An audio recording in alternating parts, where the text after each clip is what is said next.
Hello, welcome to Bipolar Living with Michael Armstrong, episode 20. I'm going to start today to read the content of my psychosis, the story, the movie I was living in my full-blown psychosis from the 1977, 78, 79 era of my life. So I will begin. The essential plot of this delusional episode was that the world faced a major catastrophe. This basic theme repeated itself during each psychotic break, but became enriched and more developed in each experience.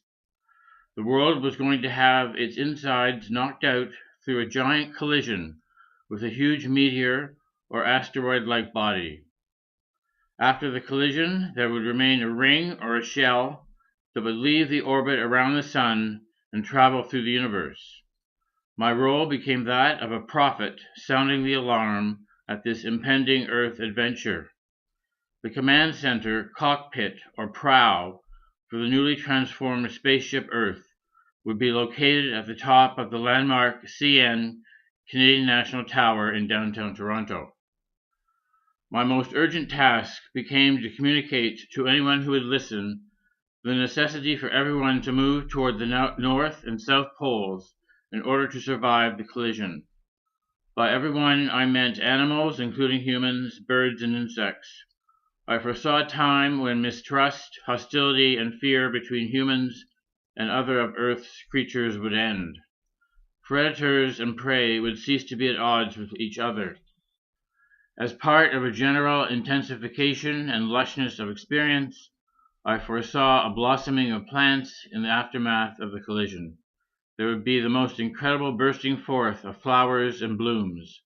Wild animals would move into the suburbs of the city and establish nests and dens next to human houses. Every suburb would host new life in abundance.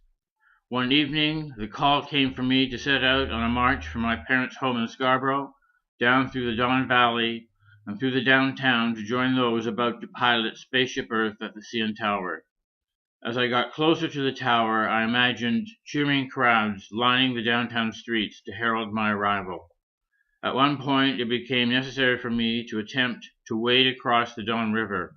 It was spring and the water was freezing, and fortunately for me, I canceled that idea before I was swept away. I became lost in a forested area somewhere off the valley and began to hear what I thought were wolves howling as it got later into the evening. This, of course, fit in with my notion that wild animals would be moving into the city. I felt it was not safe for me to sleep in the woods and decided to climb over a fence into a backyard and go for assistance. I had wandered into a very exclusive neighborhood. It was about 4 a.m., so no one answered when I began pounding on various back doors. Someone eventually called the police, who arrived and found me standing over a sewer grate in the street.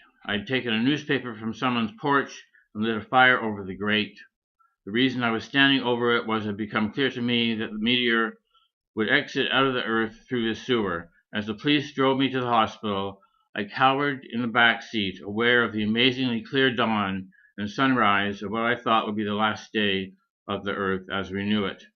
So I'll stop there and continue again next time.